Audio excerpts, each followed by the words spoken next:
উত্তর পূর্বাঞ্চল আহলে সুন্নাত ওয়াল জামাতের করিমগঞ্জ জেলা তথা বর্তমান শ্রীভূমি জেলা কমিটি গঠিত হলো।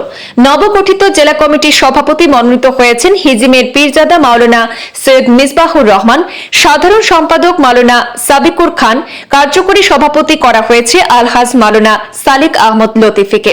প্রাথমিক পর্যায়ে 21 সদস্য বিশিষ্ট জেলা কমিটি গঠনের পাশাপাশি উপদেষ্টা মণ্ডলীও নিযুক্ত করা হয়েছে। সাংগঠনিক স্থিতি মজবুত করে সংগঠনকে এগিয়ে নিয়ে যেতে আহলে সুন্নতের নবাগত কমিটির কর্মকর্তারা জেলার সুন্নি জনতার সর্বাঙ্গীন সহযোগিতা কামনা করেছেন।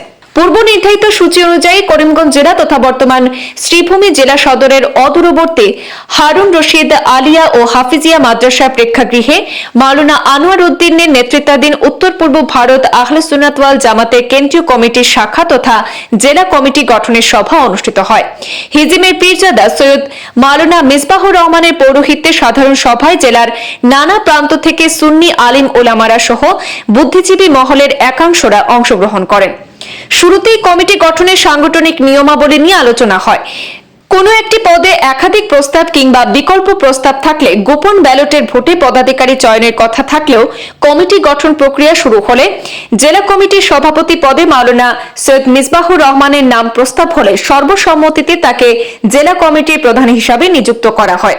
একইভাবে কোনো ধরনের বিতর্ক ছাড়াই ক্রমান্বয়ে বিভিন্ন পদের প্রস্তাব ও সর্বসম্মতিতে সমর্থনের মধ্য দিয়ে জেলা কমিটির সাধারণ সম্পাদক নিযুক্ত হয়েছেন মাওলানা সাবিকুর রহমান, কার্যকরী সভাপতি পদে মাওলানা সালিক আহমদ লতিফি, সহ সভাপতি পদে যুগ্মভাবে মাওলানা এখলাসুর রহমান এবং মাওলানা ফজির আহমেদ নির্বাচিত হয়েছেন। সহ সম্পাদক পদে শিক্ষক বিলাল আহমেদ, প্রচার সম্পাদক পদে মাওলানা জাহিদুল হোসেন, কার্যালয় সম্পাদক জিয়াউল হক, কোষাধ্যক্ষ পদে মাওলানা সেলিম আহমদ সদস্য সহ সেখানে 21 জন সদস্য বিশিষ্ট একটি সমৃদ্ধশালী জেলা কমিটি গঠনের পাশাপাশি উপদেষ্টা মণ্ডলী হিসাবে নিযুক্ত করা হয়েছে শিক্ষাবিদ ইউসুফুর রহমান এবং সৈয়দ খালেদ আহমেদ মদনীকে।